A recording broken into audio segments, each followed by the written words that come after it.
2023 সালেও সমাবর্তন নিয়ে জটিলতা তৈরি হয়েছিল যাদবপুরে। আচার্যকে ছাড়া সেবারেও সমাবর্তন হয়েছিল। তবে এবার নিয়ম না মেনে বিশ্ববিদ্যালয়ের সমাবর্তন হচ্ছে বলে অভিযোগ রাজভবনের। তবে আচার্যের অনুমোদন নিয়েই সমাবর্তন হচ্ছে বলে দাবি করেছে বিশ্ববিদ্যালয় কর্তৃপক্ষ। না, আচার্য যদি আসতে পারতেন খুবই ভালো হতো। আমরাও ভেবেছিলাম উনি আসবেন, এসে আমাদের এখানে সম্বোধন করবেন ছাত্রছাত্রীদের, কিন্তু উনি আসতে পারেননি। আমাদের ভাইস চ্যান্সেলরকে জানিয়েছেন যে ওনার অফিস থেকে জানানো হয়েছিল যে উনি আসতে পারবেন না। তো যাই হোক, আমাদের কনভোকেশন 67th যে অ্যানুয়াল কনভোকেশন, সেই কনভোকেশন হচ্ছে। যাদবপুর বিশ্ববিদ্যালয়ের ওপেন এয়ার থিয়েটারে এদিন সমাবর্তন অনুষ্ঠান হয়। 3000-এরও বেশি ছাত্রছাত্রীর হাতে এদিন ডিগ্রি তুলে দেন উপাচার্য ভাস্কর গুপ্ত। অনুষ্ঠানে প্রধান অতিথি ছিলেন অধ্যাপক অমিতাভ ঘোষ। বিশ্ববিদ্যালয়ের কোর্ট সদস্য মনোজিৎ মণ্ডলের অভিযোগ, সমাবর্তন নিয়ে রাজ্যপাল রাজনীতি করার চেষ্টা করেছেন। সকাল রাত ভোরবেলা 5:30 থেকে উনি থ্রেট করা শুরু করেন।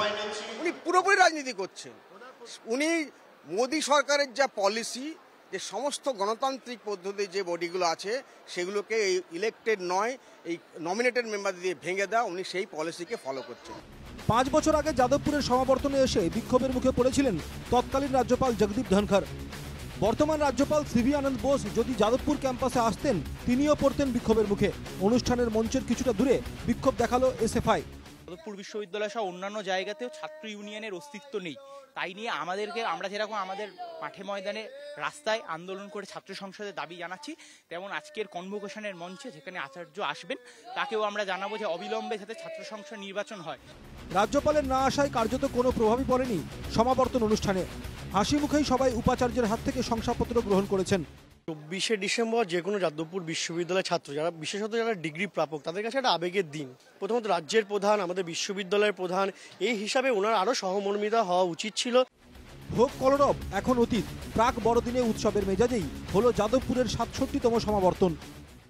আচার্য তথা রাজ্যপাল তার চেয়ার ফাঁকা রেখেই যাদবপুর বিশ্ববিদ্যালয়ের 67তম কনভোকেশন অনুষ্ঠিত হলো এবং 3000-এরও বেশি ছাত্রছাত্রী তারা শংসাপত্র হাতে নিলেন।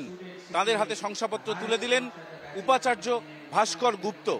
রাজভবন দাবি করেছে যে এই সমাবর্তন বেআইনি, তবে বিশ্ববিদ্যালয় কর্তৃপক্ষের দাবি যে রাজভবনের প্রতিনিধির উপস্থিতিতেই ছাত্রছাত্রীদের হাতে শংসাপত্র তুলে দেওয়া হয়েছে।